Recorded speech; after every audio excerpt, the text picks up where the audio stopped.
বন্ধুরা, আশা করি সকলে ভালো আছেন এবং সুস্থ আছেন। প্রতিদিনের মতো কিন্তু আমি আবারও চলে এসেছি আপনাদের মাঝে।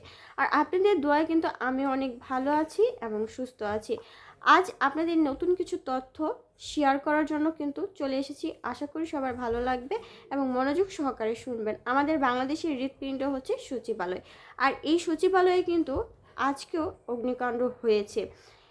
বেশ কয়েক মাস আগেও কিন্তু একটি অগ্নিকাণ্ডর ঘটনা ঘটে গিয়েছিল সচিবালয়, যেখানে আমাদের বাংলাদেশের হৃৎপিণ্ডর মতো একটি জায়গা, যেমন রাজধানীর সচিবালয় জনপ্রশাসন মন্ত্রণালয়ের ভবনে আগুন ঘটনা ঘটেছে।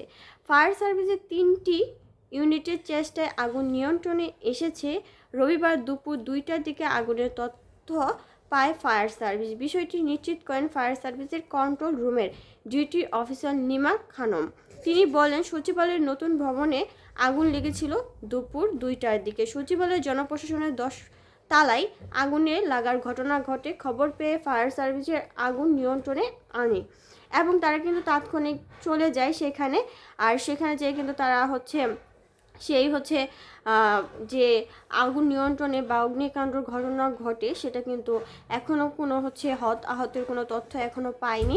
এবং সেখানে কিন্তু মোটামুটি এখন আগুন নিয়ন্ত্রণে নিয়ে আসছে এবং সচিবালয়ে যারা কর্মরত ছিল তারা কিন্তু কোনোভাবে নেমে তাদের নিজেদেরকে সেভ করেছে এবং এখনও কোনো আহতের খবরও যদি পাওয়া যায়নি, তবু একটি আশঙ্কা থাকে যে গতবারও কিন্তু অগ্নিকাণ্ড হয়েছিল, সেখানে অনেক ফাইল কাগজপত্র সবই পুড়ে গিয়েছিল।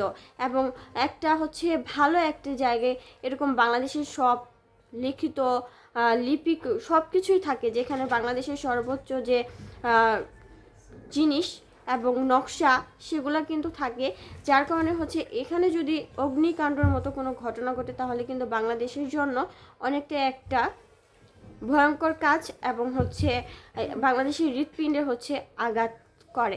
তাই বলবো যে যারা ফায়ার সার্ভিসে আছে তারা আগুন যদিও নিয়ন্ত্রণে এনেছে এবং সকল যারা কর্মরত ছিল সচিবালয়ের ভিতরে তারা কিন্তু সুস্থভাবে নেমে এসেছে, নিজেদের সেভ করেছে।